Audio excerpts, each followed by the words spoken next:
What a bully! Scott Arfield!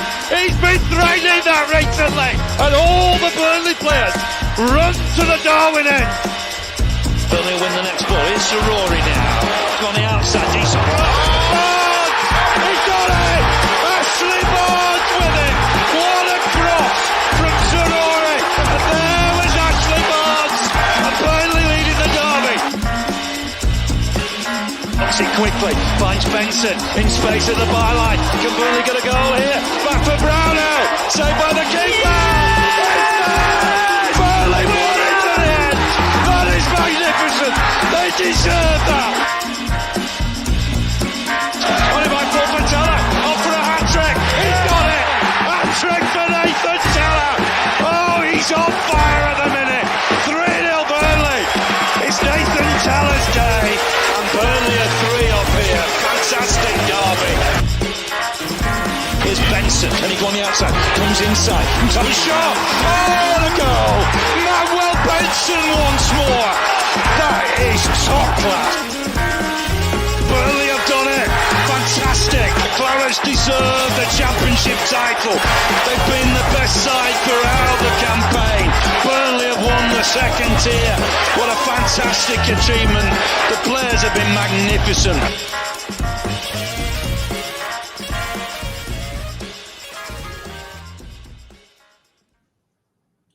Hello everybody, welcome to Turfcast podcast with the hostile takeover of me, Neil Ayfield, and Sam from Clarets Roundup. Joe's not available today, so we've stepped in like heroes to make sure that you still get your podcast. How are we doing, Sam? You all right, mate? I'm not bad, mate. I'm not bad. We're taking over. This is a feeler to see whether or not you like it with Joe at all, because if you don't, we'll just take over. It's fine. Don't worry. Yeah, we've got access to everything. I know how to run it. So really, if you want him gone, just let us know and we'll get rid of him.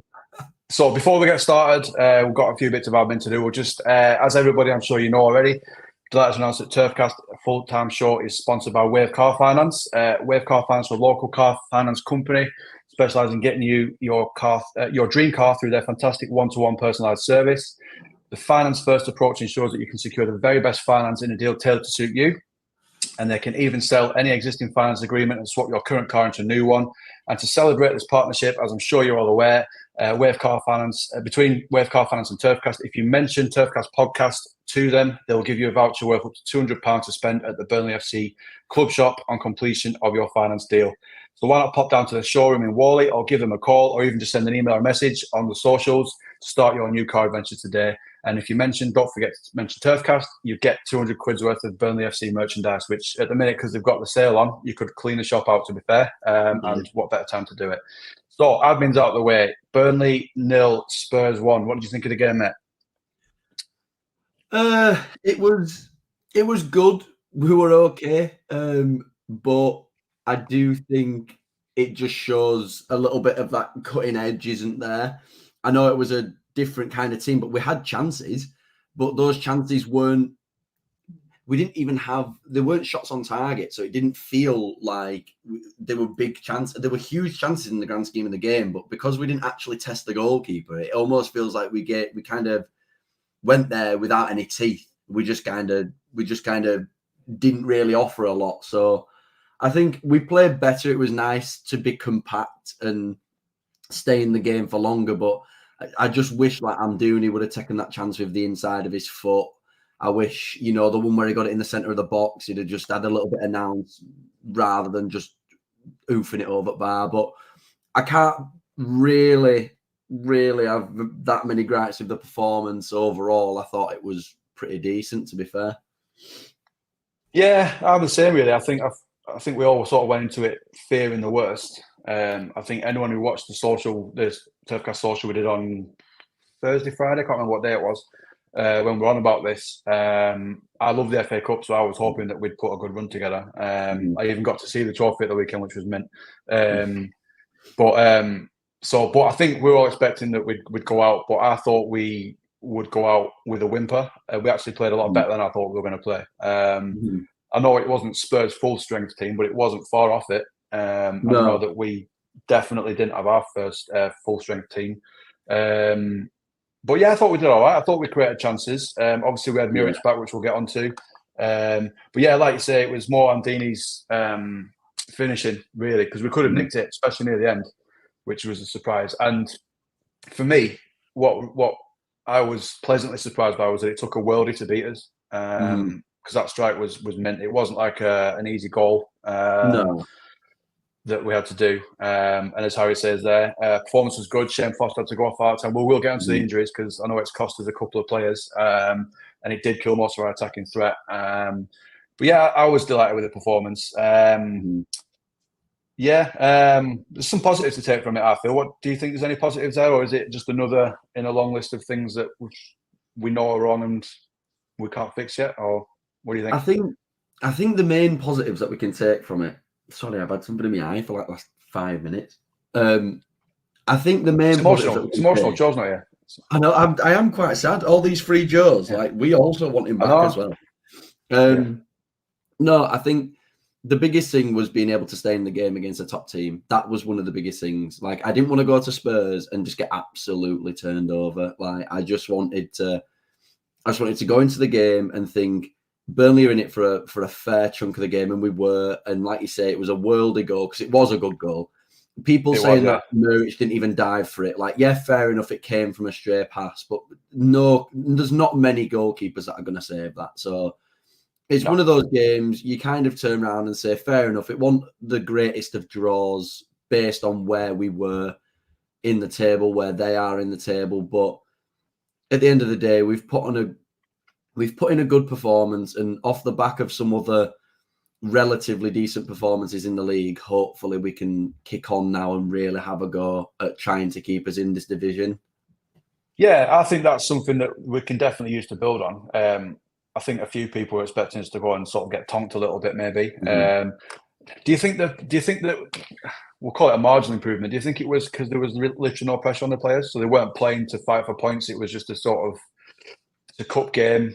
We're not expected to win the tournament, so the pressure's off a little bit, and it just sort of helped them play that a little bit better. Do you think, or is it just Spurs off day? Or I always like to think that professional footballers try to go out and win every single game, and wouldn't have that mentality. But the psychology of it, there probably is part of it in there. You know, it's a different team. You know, different players that haven't played. Zeruri, for example, like. He came into the game. He created the chance for Amdouni, and it's kind of like, well, we knew he had that creativity in, beforehand anyway, and then all of a sudden, comes into the game, finally finds his way into the team, and it seems like he played really, really well, and that ball into the box showed his creativity, and I just think we're in a position now where. There's too many players that could play in different positions. So the argument of who's going to go where and who's that, like we've gone over that in circles over and over and over again. Like we even don't know how we can fit half of these players into the team. But one thing's for sure, I don't want Zeruri to go on loan to anybody. I don't want us to sell him, and I don't want Benson to go anywhere. Like, I know you guys spoke about it on the last pod that I wasn't on. They are some of the strangest transfer links I've seen ever as a Burnley fan, ever in my life. Even worse than when we sold Andre Gray out of the blue to Watford. Like, it just so weird. I think Zeruri playing speaks volumes to me that there's probably a chance he's staying. But the fact that, and I think Joe tweeted it out as Turfcast, I think that Benson, who is supposedly fit and ready, not being anywhere near the squad, that's pretty much a sign that I think he's probably gone. But yeah, Zeruri playing for me suggests there's a chance he might stay. There's a couple of comments coming in. Keep your comments coming in if you've got any comments you want to add or questions, or if you want to put a vote in for me and Sam to take over, stick it in the comments. Harry says, can we talk about Muric? Yeah, we'll talk about Muric, the return of Muric. Obviously, I'm president of the Muric fan club and I'm always going to stick up for him. But I thought he slotted in well, like Harry says there. He thought he played great, no football for months, and looked his usual confident self. He did. There was a couple of moments where I think he would have given people heart attacks again. A couple of Cruyff turns and stuff like that. It's like he never been, but he slotted straight back in. It's like he never been away from me. What do you think of the return of AM?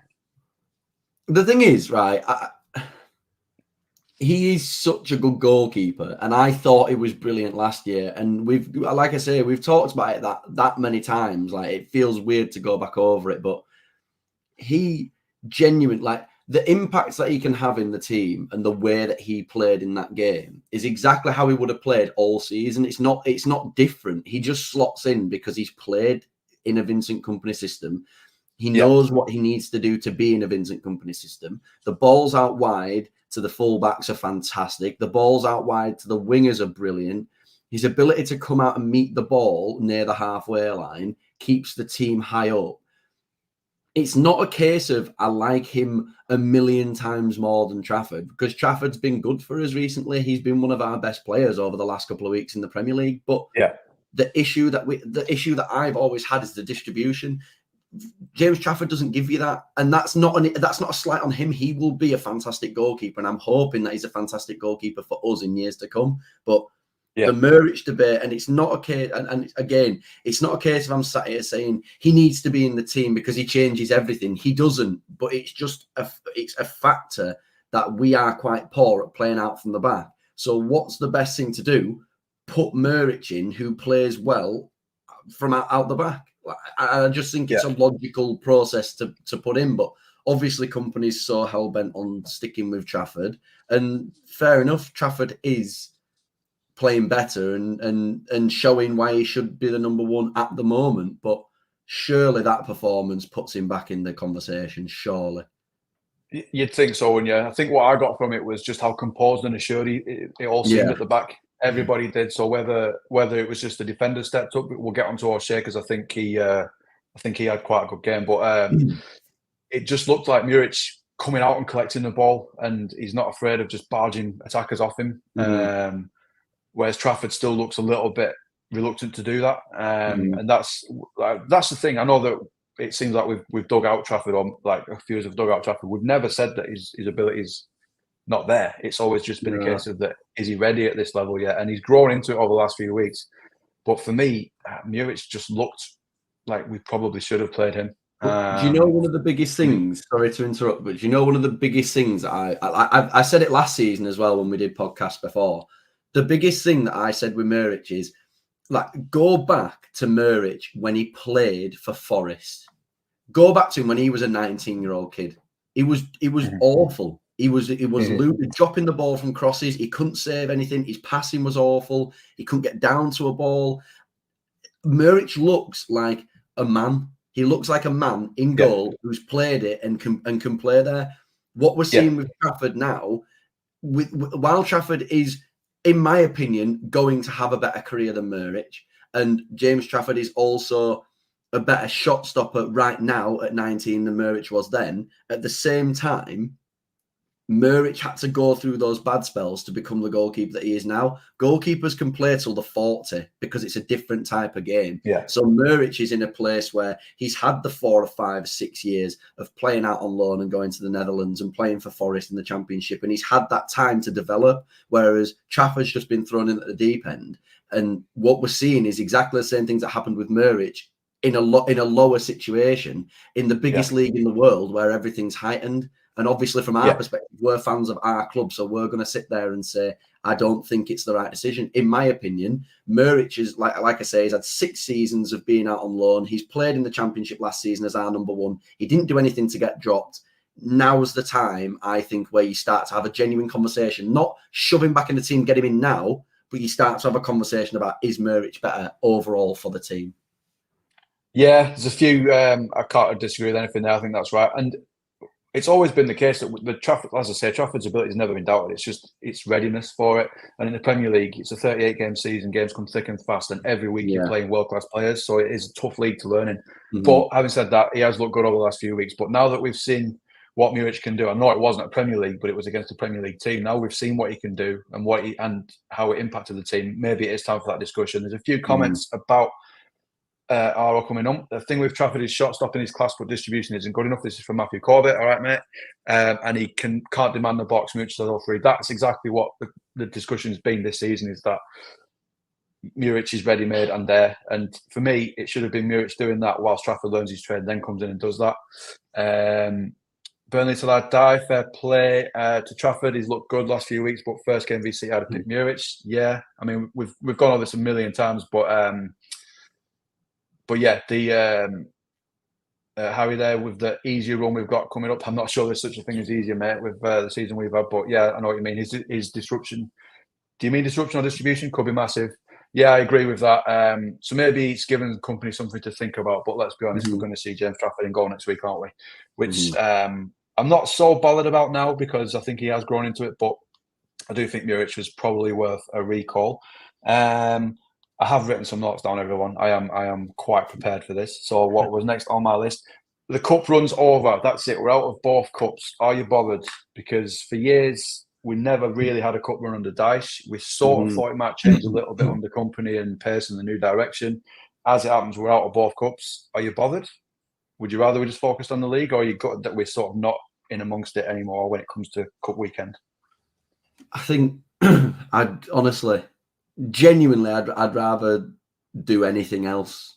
The cup weekend is boring. Like without, I know you said about the FA Cup. I do like the FA Cup, but yeah, it's so it doesn't matter who it is. The big six are going to win it every single year. You're always going to have a semi-final of the top 4 teams every single season. You always get the odd couple of teams that get through, but they happen so rarely that it is what it is. Like, but then I really do think we need to be concentrating on the league. But like I say, the league is such a tall order, and I know people are going to sit there and say like, "Oh, the points are, we're not that far away." But in order to get like 2 wins and then keep going, and that because if we get 2 wins and let's say hypothetically, we win 2 games, Forest lose 2 games.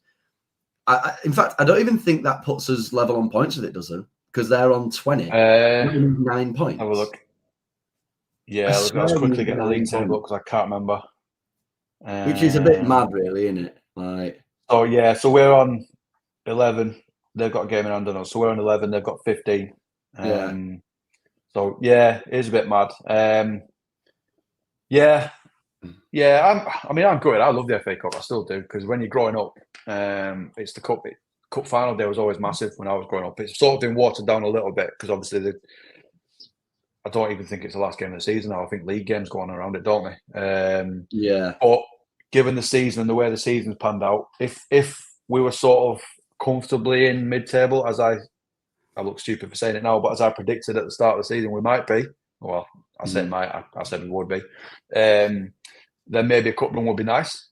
But the fact that we are in the situation we're in, perhaps it's a blessing that we are out, especially given, and will brings us nicely onto my plans. This is slick. I knew this would be slick. I love it. Couple of injuries. We've got a couple of injuries on Friday. Massive with Foster going off. Did Taylor get a knock as well? Did someone else get a knock? I can't remember. It was his shoulder. Taylor, yeah, he came off, didn't he? Yeah. Anybody else get injured, or was it just those 2? I think those 2 were the main ones, weren't they? Oh, yeah, so obviously they're... Yeah, I think it was them too. Yeah, so obviously we've lost Taylor. Hopefully, I haven't heard anything. I don't know if anyone else has heard anything about Taylor, but Foster going off, yeah, that's gutting. That is gutting. And hopefully, yeah, I mean, he's not too bad. It kind of brings you on nicely to the January transfer window, doesn't it? Like, it does. It does. We found out that we're linked with so many different positions. We want a right back, left back, centre back, centre mid, striker. Like, yeah, these things surely just push it now, don't you? Like, you've got injuries, push it. We need players now. Clearly, like, we can't go into the second half of the season with the mindset of we're going to try and get out of this situation that we're in with the squad that we already have, because that squad for the first 18 games proved it's not good enough to be in the league. So we need reinforcements anyway without the injuries. Exactly. Well, breaking news today, and there's a few comments already coming in, is obviously Matthew Corbett again, get Ings. We've been linked with Danny Ings, haven't we? What's your thoughts on that? I mean, for nostalgia purposes, get him in. Yeah. But I mean, he's not the Southampton Danny Ings anymore, is he? Like, no, he's not. And he's not the guy to bring us out of this situation. I mean, he might pop up with 4 or 5 goals, but is he the Don that we really need to have up front, or do we?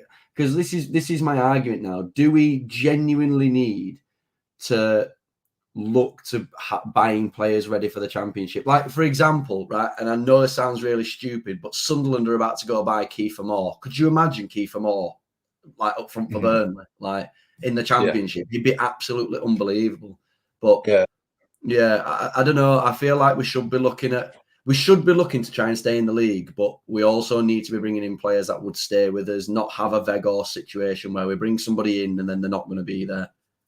Yeah, my thing with Ings is that he looks like he's a little bit similar to J-Rod in that his legs have just gone now. And I just worry that if we bring him in, we've just got another J-Rod. We've got two players who aren't really up to it, can't manage 90 minutes, can't manage a couple of games a week.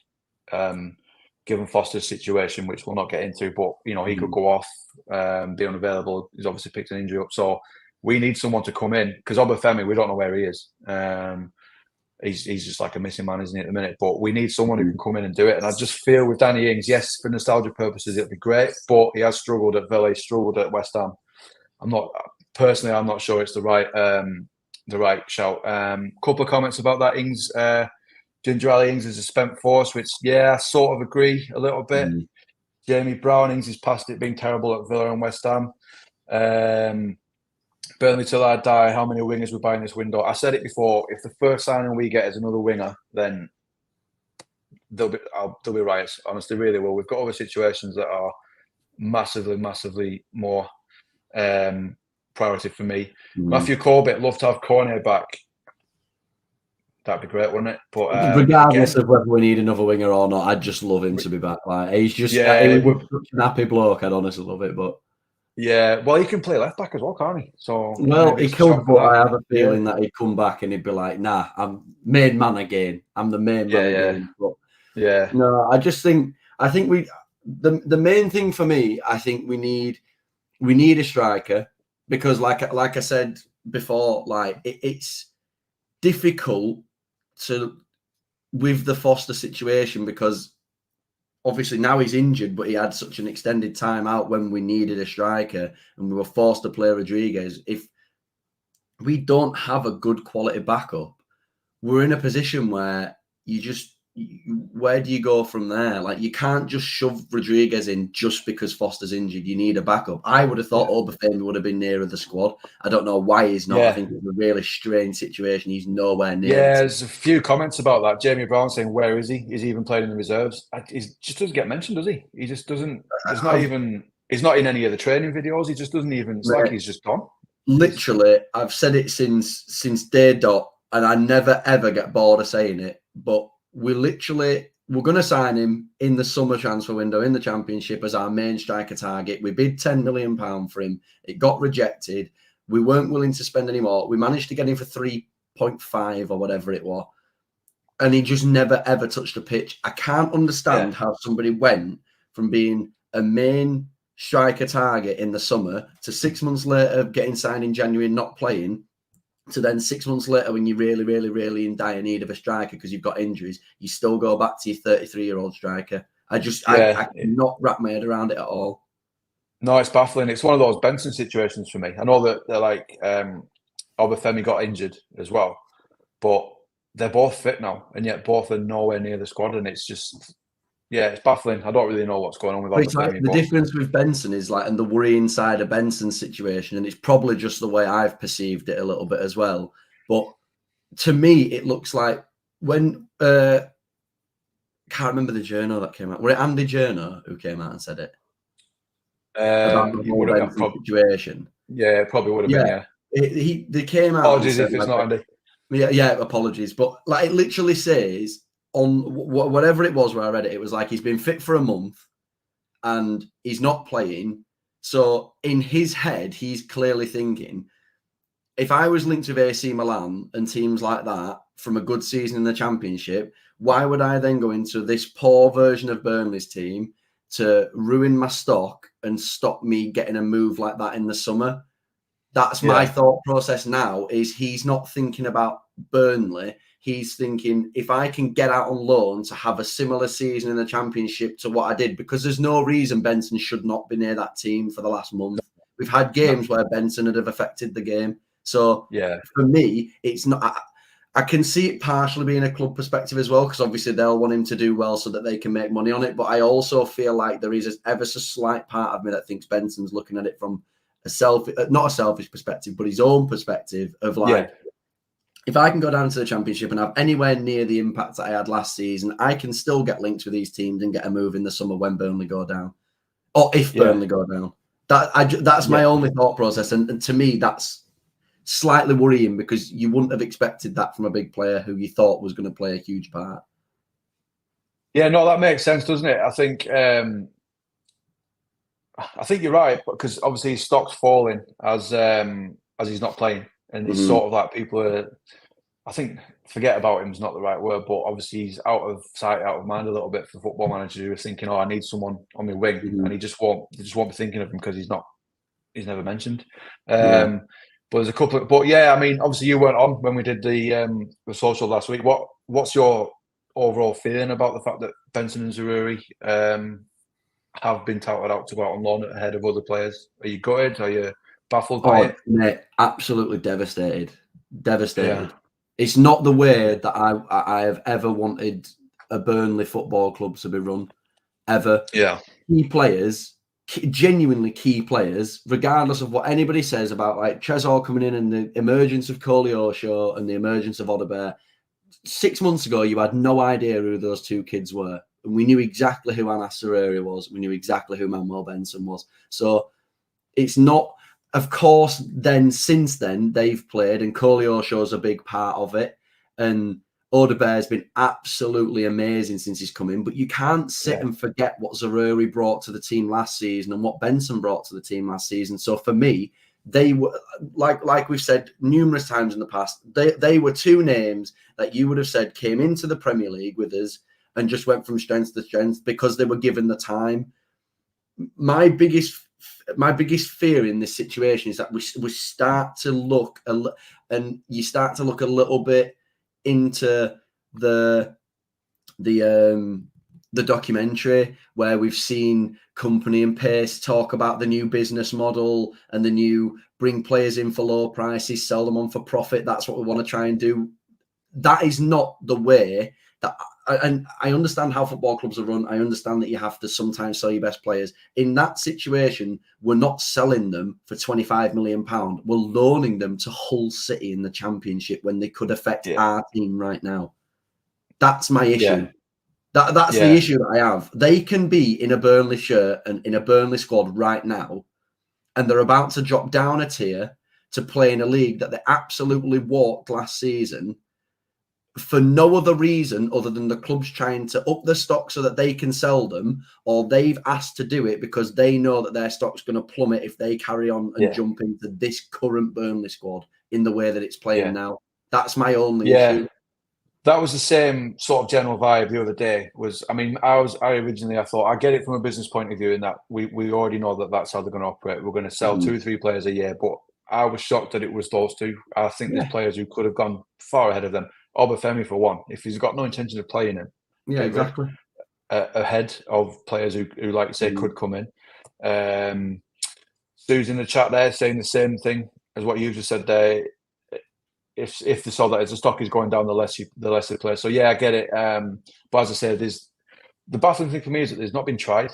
I know Zaroury got a game and got sent off against City, which I think is probably it set him up for a fall at the start of the season.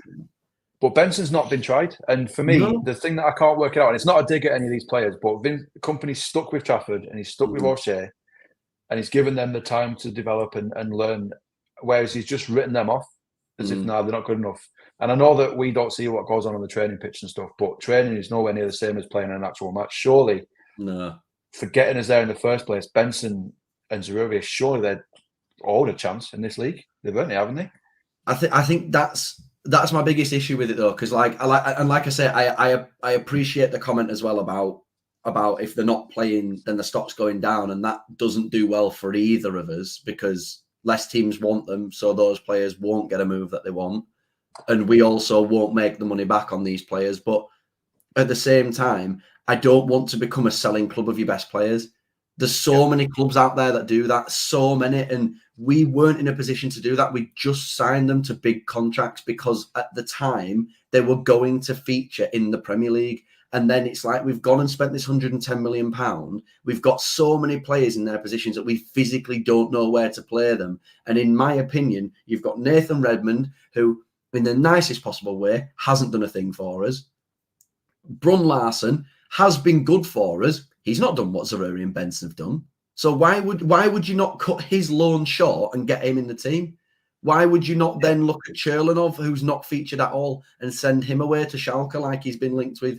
Why would you then look at the time? We had Odebear for £13 million sat on the bench. Aaron Ramsey played a cup game the other day for the first time in the first game he started since the Man United game. My thing is, all of these things come together into a really baffling understanding of what's gone on. Like, we've had a right winger who won us the league at Ewood Park, who scored the same goal week in, week out, scoring a worldie week in, week out, and everyone said, how can you not stop it? It's because he was that good.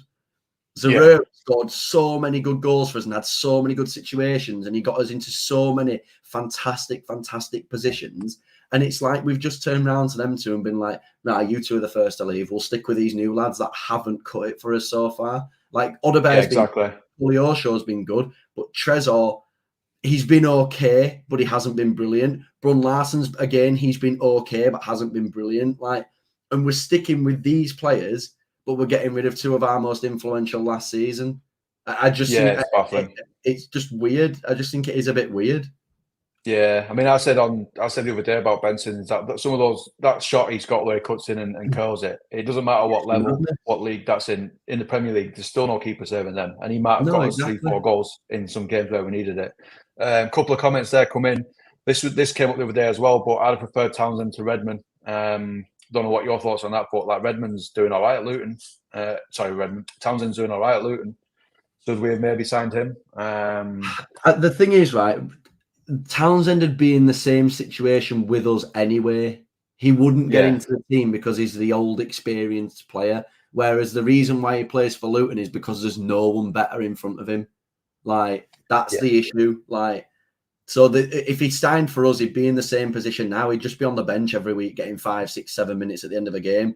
The issue that we've had is we've signed so many young players and so many unproven players in this league, and signed what feels like projects and haven't brought in any actual Premier League quality. And then we've gone into this like we've gone into this Spurs game this weekend, and we've played players like Zaroury and things like that.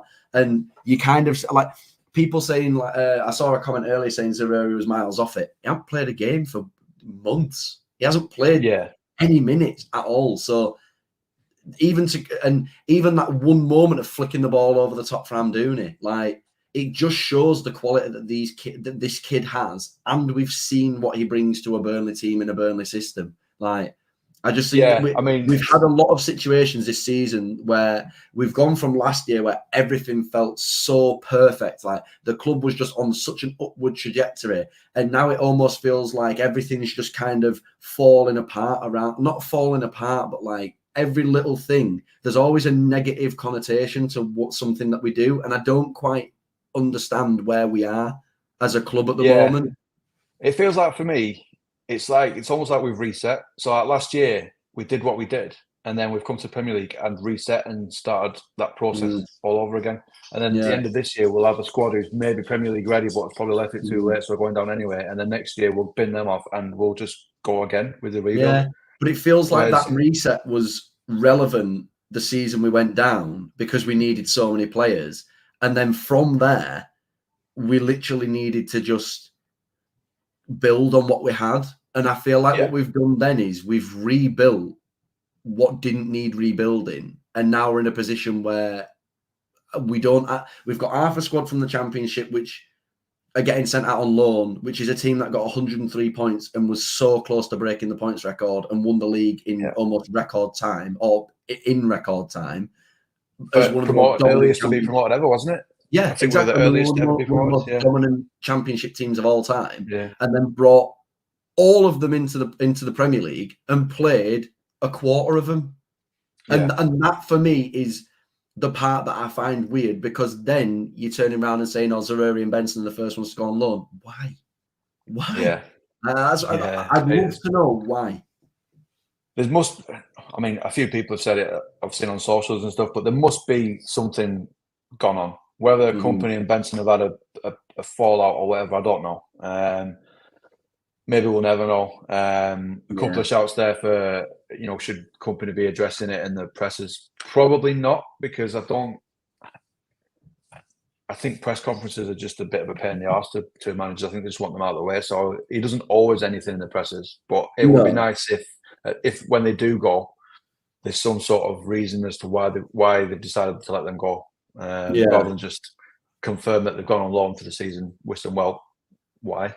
Is it because I'd rather know, because if you turn around and or like, for example, if you know that Benson's 100% going to go in the summer because he's already said that he wants to go, as soon as he's not in that Burnley shirt, why do we not just say it? Like when Wout went to Besiktas, they did a video of him explaining why he'd done it and all this type of stuff, and everyone gives him stick for even doing that video, but yet these two are going to leave and we're going to know no reason why. Nothing. We're saying this as well. It could be them. They could have kicked off that Koleosho and Odebear ahead of them while they're playing, pretty, while they're playing pretty well. But the thing that I have is, like, we've lost a lot of games this season in the league. Fair enough. We've had a lot of changes to the squad.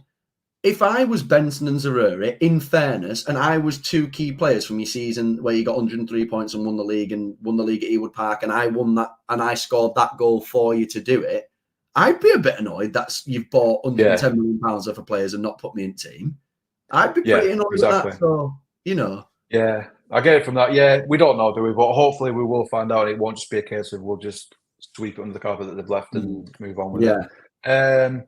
Always a Claret, good to see you on, mate. What are your thoughts on Mellon being recalled to be sent back out? Do we think it's worth giving him a go? I think it's proactive of the club, which I quite like, in that he wasn't getting the game time that they wanted to, so they brought him back to get that game time. Whether he should be given a go now, I think if company had any intention of doing that, he probably wouldn't be going back out again. What's your thoughts on that? He's had a belting season, hasn't he, for Morecambe? He's got 15 goals or something in all competitions. He's been really, really good. I think what they're doing is they're trying to test him further to see what his development is like, because they've sent him on loan for the first 6 months and it's worked. So why not send him either to the Scottish League and see how he does there, or send him to another team in League One? Maybe there'll be a team near the top end of the table that'll take him. And you can really see what he's made of, so that if we do go into the Championship and he does do well in his second half of the season, then you kind of can turn around and say, like we did with Costello at the start of the season, have we got an academy player who can feature? He's been a player that's been on people's mouths since we signed him as a youngster. As he's come through all of the different age groups, people have always talked about him. Now he's got 15 goals in a certain amount of games. I think the club has been proactive in that sense, and it is really positive to see. I think it's really good. Yeah, I agree with that.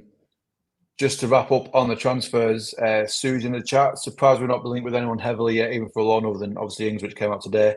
In the summer, almost every day, a reliable journal was on about a different player. Yeah, I'm surprised. I thought we'd have some lined up, but I think, as I said the other day, that AFCON and Asia Cup is probably holding things back a little bit, because teams are losing players. And once they depart, because I think some of them are leaving this weekend and some next weekend, we might see transfer action go once everyone knows who's gone, how long they're going to go for and stuff like that. There's some clubs who are massively impacted. I think, is it Brentford who've got like 5-6 players going? So they might next week have a deluge of transfers, which might start that snowball of everybody else then start signing players, because there's some movement there. It usually takes one signing in a transfer window to kickstart everything else, doesn't it? Yeah. Jamie Brown, thoughts on recalling Twine? Yeah, we've got Twine, haven't we? But I'm not sure he's what we're missing. I wouldn't. I'd look at these players in the Championship. If we drop into the Championship, like I had this conversation the other day. We've got McNally, who is on loan at Stoke. We've got Twine. We'll have Benson and Zaroury potentially, who have gone out on loan. So when we do come back, We might sell Trezor. Probably will. We'll sell Trezor. We'll probably sell Amdouni. Foster might get looked at. So you might have Obafemi as a striker next season. You might have Benson and Zaruri, whether they like it or not. They may come back from loan, and that's the situation that we're looking into with them. And then, like I say, you've got McNally. The loan players that we've got can play a feature in a championship team. And I think it's clever from the club to have sent somebody like Twine out because he needed it, and somebody like McNally out. And it's positive for us because we're in no position to sell. We don't have to. If we drop into the championship, we'll be an instant title favourite or promotion favourite. So adding those 2 good players, 3-4 good players, if they do go out on loan back into the team, is only going to be seen as a positive. It all just depends on whether or not, like the Benson Zaruri situation, they are wanting to stay. Yeah, I think Twine needed a season in the championship because he was unlucky with injuries when he joined, and he just looked like he just was that little bit short of fitness and sort of is where he fit in the system. So I think the season in the championship, we should just leave him and let him develop away from the club, I think. Yeah. You mentioned his name there, Amdouni. I want to talk about Amdouni's performance on Friday. Good. His movement was good, I thought, but his finishing was shocking. And we could have won it had he been a little bit more composed. Especially near the end for that. So what did you think about how Amdouni did on Friday? I think, right, the thing that I have with Amdouni, right, is he is so technically good. Like, he's so brilliant. His feet are class. He can create space for himself. He's so good from outside the box with his shooting. But when he's in the box, he's so inconsistent. We've had chances like the Man United game where he should have scored. He's had 2 chances in the game against Tottenham where he should have scored. He has chances in games and doesn't always take them. However, I still think he's one of our better players. I think he's really creative. I think his ability on the ball is fantastic. His feet are ridiculous. But like I say, I think he's one of the players that if we do go down, we'd lose because somebody will take a punt on him for 10, 15 million pounds. He's so... and the thing is as well, like that says, he's still young. Like, people forget he's not a ready-made talent. He's also still young. We just spent 18 million pounds on him as well. Like, we don't. He's still a kid, and you have to take these things into consideration with him, especially. Yeah, definitely. I think for me, I think it was just maybe he was surprised by the chances because you wouldn't have expected him to get them against someone like Spurs. Comment there, always a Claret. On another day, he scores at least one of those chances. Just think he had his ass kicked. And I think it's just one of those that he maybe didn't have time to think about what he was doing, or maybe overthought it and just snatched it. And it was just one of those things. Maybe with experience, he would have been a bit more composed in that situation. But yeah, his positioning was good. It was just the finishing was really bad for me. So the cup's done. We're out of that. The next game is the big one, the must win. It's just been moved to Friday, which is weird.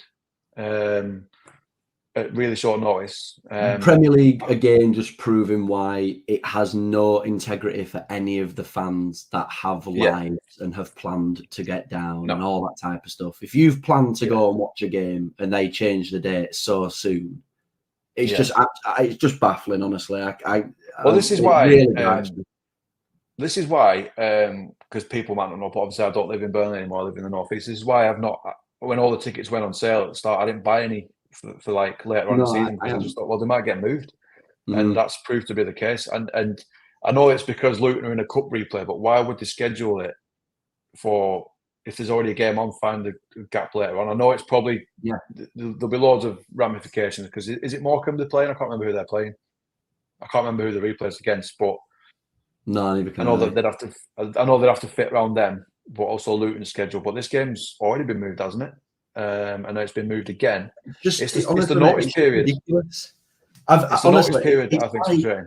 But it's like with the being able to watch football in this country. Like the fans of the country where the football is played get less ability to watch half of the football than the rest of the world do. Why? And we don't want to go into this big, massive rant about football, but like, why should we all sit and have to spend 90 quid on BT Sport and Sky Sports and your full TV package to be able to watch football and get Amazon Prime and all that type of stuff, when you literally should just be able to, like they did in lockdown, but reduce the price. Just be able to spend a certain fee to be able to watch every single game for your team, or just put every game on. It doesn't need to be so difficult. Like you can't watch 3 o'clock games, but you can watch 4 blokes in the studio tell you when goals going.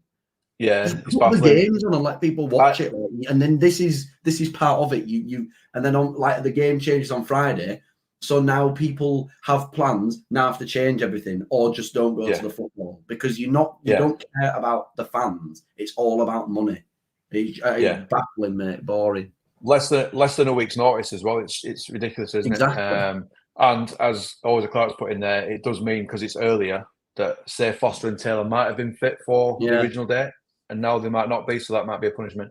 But I mean, we were only joking when we said this isn't going to be an NFL and NBA one, but their model of watching sport is so good. You buy a season pass, and every game's there, and you just pick what you want. I really think Premier League should do it. Premier League is powerful enough to run 100%. Its own broadcast, surely. Yeah, so, but this is the thing though. Like, anybody you literally could do that so easily, because, like you said, those models are there.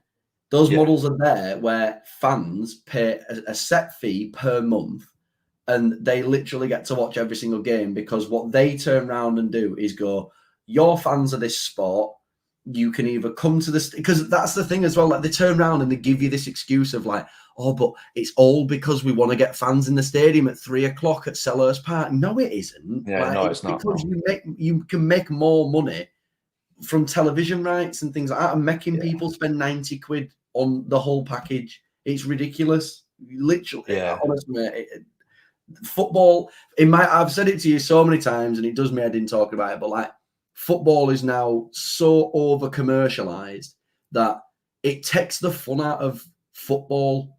There's so much money in it, and all this stuff with the European Super League and all that stuff that came out. It just makes football it doesn't just feel like Ronaldinho running through 10 players anymore and hitting one from outside box anymore. That's what it used to feel like. Now it just feels like so commercialized and corporate, and I just think that's not what football should be about. Yeah, I was saying this last week. It's like, I mean, the frustrating thing now is that we talk about referees while we talk about matches, but you don't see skill anymore. No one ever talks about skill, because if you do it, you're showboating, and it's not what we want. And football is becoming really sterile. I mean, the thing that I liked at the weekend, as you guys in the group chat know, is I was watching Sunderland Newcastle on Saturday. No VAR. It was brilliant. It was so good. It was so good. There was tackles flying in. The ref had full control of it. You could celebrate. Not that I did, because I'm a neutral, but you could celebrate a goal because you knew if there wasn't a flag up already, it wasn't going to be looked at. It was so good. And then obviously you're going back to what we've got on next week, and it's far, and you can't celebrate, and it's just getting the calculators out to work out if someone's offside or not. But it's just focusing on the game. It is madness. It's the notice period for me. It's less than a week to change it to there. It's so annoying. But the game itself, it's a must win, isn't it? It's a must win. It's becoming that way. It's becoming that way. And I think that's only down to ourselves, because we've not picked up enough points. If we can't win that game, I think we're in real trouble, because then we're not chasing Forest, we're chasing Luton as well, because they're already ahead of us. So they get further ahead of us.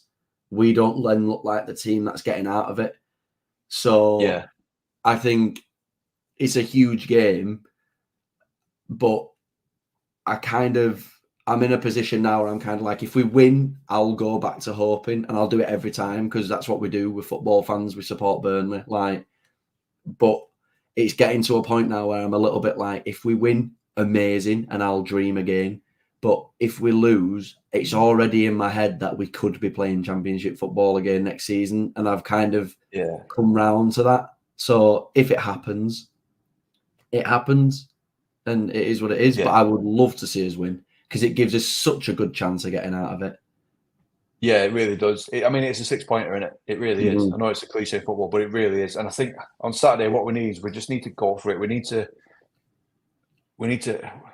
I mean, it's an easy thing to say, but we just need players to be on it, no mistakes, focused, but attack them. We are better than them. They're playing to their strengths, but technically we are a better team than them. Yeah, we finished miles ahead of them. We've got technically better players. There's no reason why we shouldn't.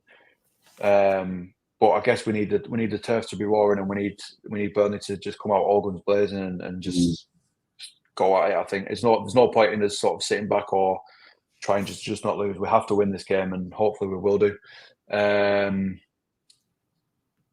But yeah, I'm a bit like you. I think I'm already in the we're down sort of camp a little bit. But like when we win every weekend, I said we're going to qualify for the Champions League. If we're a big win on Saturday, then we've maybe got a little bit of a hope. But it's going to depend a lot on who's available. If the comments just come in there, if we haven't got Foster available again, who's going to play up front?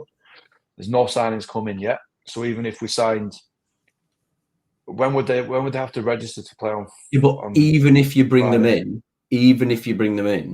we've had, and again, it goes back to that side of the documentary was an amazing thing to happen for the club, and it was brilliant to be able to see. But now that's the transparency that the fans have, that it takes a long time for people to fit the system. So whoever you bring in is either system ready because they're absolutely fantastic and they're the perfect signing for Burnley, or it takes time to integrate them in. So even if they do come in, are they coming in the best versions of themselves in that moment, fitting the system perfectly and knowing how we play?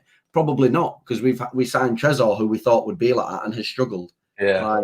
So we get whoever you bring in. It doesn't mean that it solves the situation. It could actually have an adverse effect.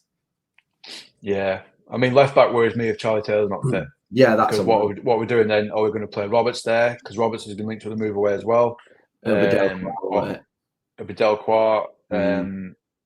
And as the comment said before, I think with the game being moved, there's possibly a chance that those two aren't available. I've not heard anything about their injuries. I don't know if you have heard anything about them? No. Or how long they're expected to be out for? You'll probably hear on like Tuesday, Wednesday. You normally hear midweek, don't you, on like the midweek presses and things like that. That something will come out then. But it'd be devastating to not have them available. I think it would be for Foster. What's that, mate? It would be for Foster. Foster would be a massive loss because we just look so better when he's in the team. We really do. We really do look more of a complete sort of unit when he's up front. And he's slotted back in as if he's never been away. I think it's in testament to his character as well, though. Like, you know, his ability to come back from his adversity and come back firing and looking fired up is amazing. It's testament to him. And I thought, you know, we probably won't talk about it for too long, but I thought the ITV in the studio stuff at the end was absolutely ridiculous. Absolutely, categorically.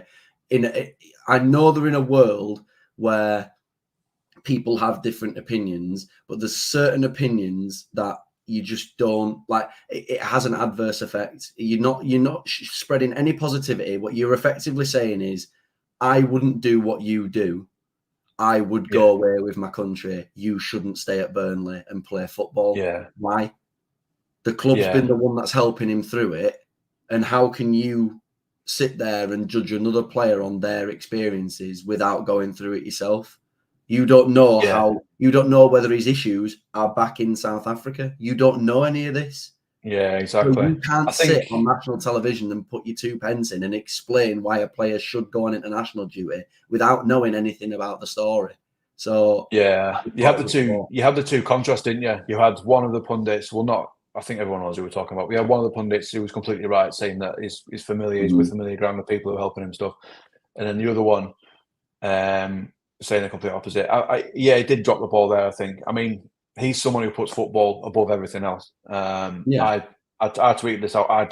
There's far more important things than football. And I just think he got it massively wrong there. If he lives his life where football is everything, fair enough, but it's not for everybody. So he's got no right to cast aspersions and say that you should be doing this for your country. No. It was almost like the way he put it across as well. Like, he put it across like, I would do this, and you're doing this, and it's the wrong thing to do. That's not exactly. okay. Yeah, Like the other pundit, I don't know why we're not saying names. Karen Kearney. Karen Kearney literally turned round. Was it Karen Kearney? It was Karen Kearney, wasn't it? Yeah, it was. Yeah. She literally just turned around and she was like, listen, he's been in an awful situation. Nobody should want to go through it, and nobody will want him to have gone through it. Every single person at Burnley Football Club has been there to help support him. Everyone said this.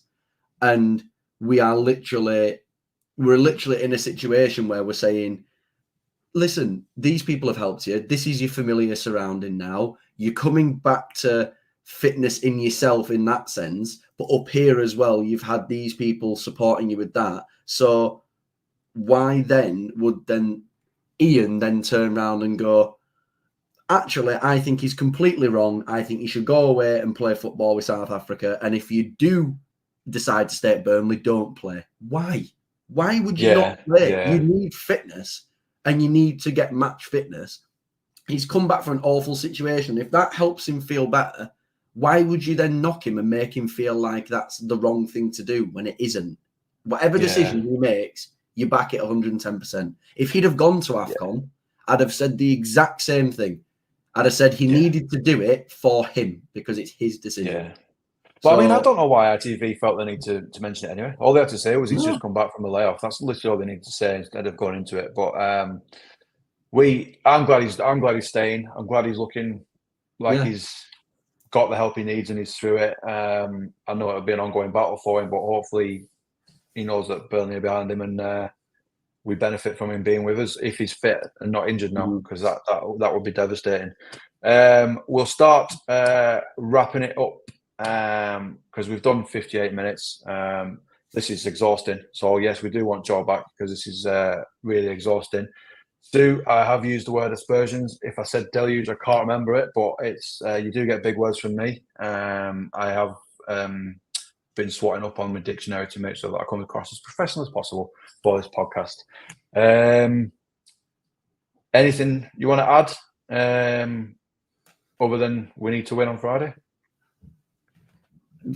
Just we'll back the club until we die, but it hasn't been the same season as last season where we were on cloud nine the whole time, and it's not been like seasons in the past where you've had an up and down season. Like it has been an overall pretty poor season from us, but I still believe that we can get out of it. I still think that we can turn it around. And I do think that these players are getting better in the system. And I do think that there is potential of the second half of the season being a totally different story to the first. But I just hope that mountain is not too hard to climb now. That's all. Yeah. And I agree. Although I'm slightly more that I think we are possibly down, but I'm ever the optimist. So we'll see. We'll call that a day. I feel like Jeff Stelling. You're Chris Kamara to my Jeff Stelling. We're a dream team. I love that. I'll be Cammy any day. Yeah, we've got through it. Let us know in the comments if you want Joe back. I think we do, just to take the pressure off me. But in terms of production value, I think it's been slick. I think we've done I think we've done well, mate. I think we've done well, so, and hopefully you've all enjoyed. Yeah, hopefully you've all enjoyed it. And sorry if I didn't get through everyone's comments, but it's mental. There's lots of them. So thanks for your engagement. Thanks for watching. Thanks for tuning in. We will. Thanks. Joe will be like a proud dad. I'm sure he would be, and I'm sure he'd appreciate you thinking he's that old. Thanks for coming on. I think Joe's probably going to be doing a pre-game, but if not, I'm sure he'll let you know. But we'll definitely be doing a full-time show after Luton, where hopefully we can spread positivity after picking up 3 points and a massive step towards survival. Thanks for coming on, Sam. Thanks for your comments, everybody. Up the Clarets. See you next time. Goodbye.